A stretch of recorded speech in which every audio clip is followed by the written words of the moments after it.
Sekali lagi, saya tidak menyalahkan. Kalau Anda ngotot mengerjakannya, mengatakan ini benar, silahkan, itu hak Anda. Saya menyampaikan apa yang saya ketahui, gitu kan? Saya tidak menyalahkan, tidak menghardik, saya mengingatkan apa yang saya ketahui. Kalau Anda anggap ini benar, terimalah, gitu kan?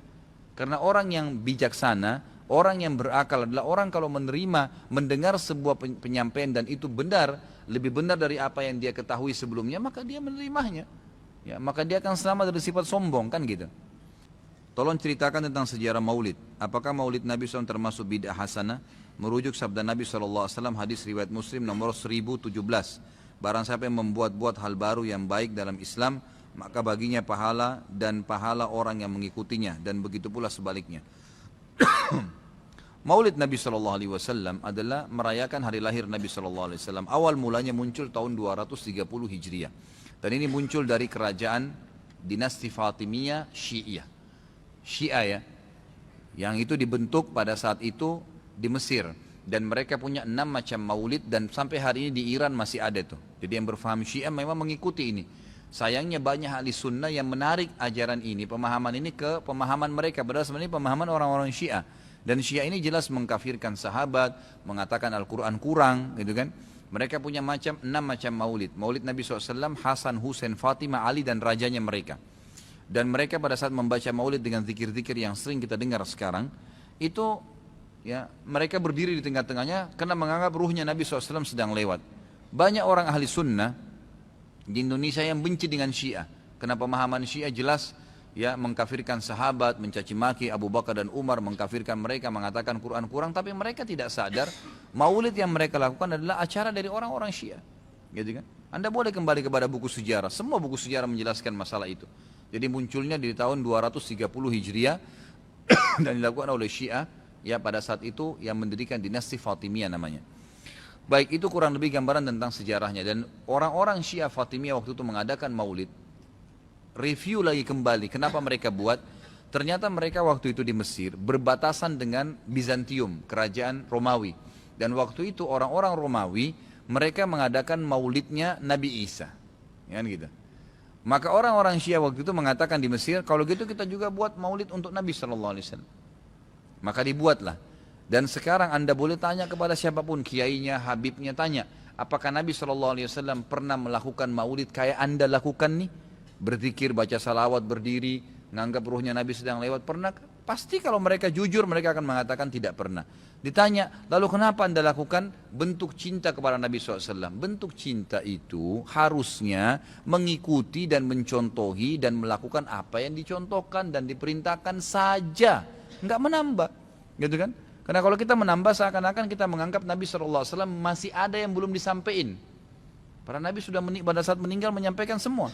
Apa kata Ibnu Katsir rahimahullah? Beliau mengatakan kalimat yang mulia pada saat menafsirkan surah Al-Maidah ayat 3. Al-yawma akmaltu lakum dinakum wa atmamtu alaikum ni'mati wa raditu lakumul Islam madina. Hari ini aku sempurnakan agama kalian, nikmatku untuk kalian, dan aku ridho Islam sebagai agama kalian, kata Ibnu Katsir. Ayat ini dalil yang paling nyata dan jelas ya, menekankan bahwasanya Nabi SAW tidak menghembuskan nafas terakhirnya kecuali sudah menyampaikan semua apa yang Allah tuntunkan, dan umat ini tidak butuh lagi tambahan, yang kecil sampai yang besar, yang samar-samar sampai yang jelas, gitu kan? Semua dijelaskan, semua sudah disampaikan. Dan Nabi SAW pada saat mau meninggal dunia di Haji Wada, beliau mengatakan halla ballaktu, ingatlah saya sudah sampaikan kepada kalian. Allah ballaktu, ingatlah saya sudah sampaikan kepada kalian. Sudah cukup semuanya, maka jangan ditambah, jangan dikurangin, saudaraku. Bacalah salawat, Nabi SAW perintahin tuh, banyak perintah salawat. Baca 10 kali pagi, 10 kali sore, zikir pagi sore.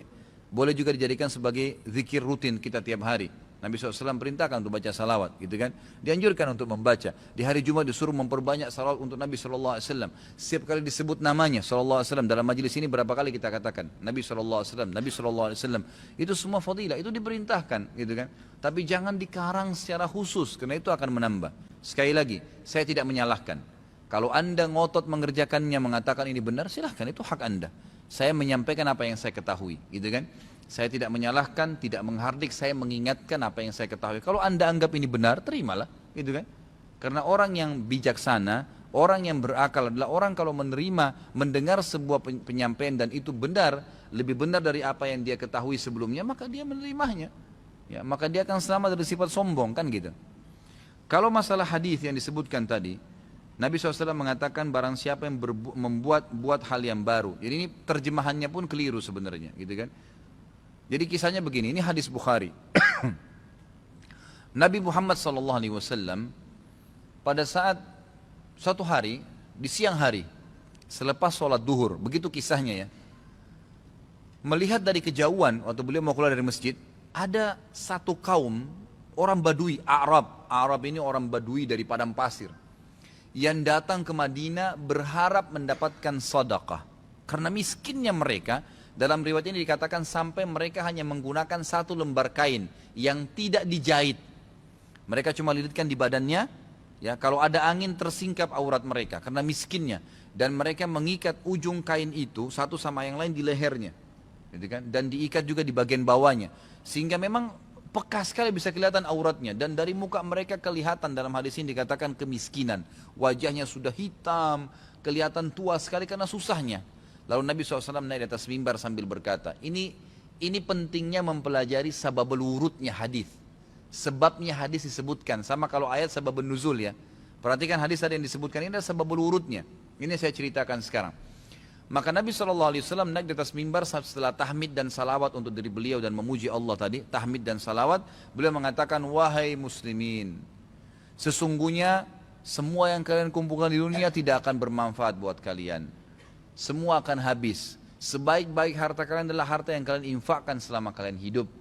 Maka berinfaklah sebelum datang masalah akhirat, datang kematian. Lalu dalam hadis ini panjang lebar Nabi SAW ceritakan masalah kematian, masalah hisab hari kiamat. Lalu motivasi, bersedekahlah sebelum terlambat waktunya. Ya, semua yang punya sesuatu di rumahnya bersedekah, berikan orang-orang yang susah itu, yang datang menuju ke masjid. Berikan kepada mereka sebelum mereka injak masjid ini.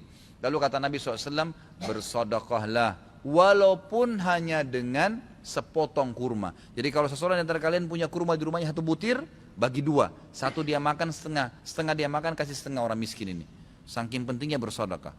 Waktu itu, ikhwan dan akhwat sekalian, sahabat termotivasi, ada yang menangis.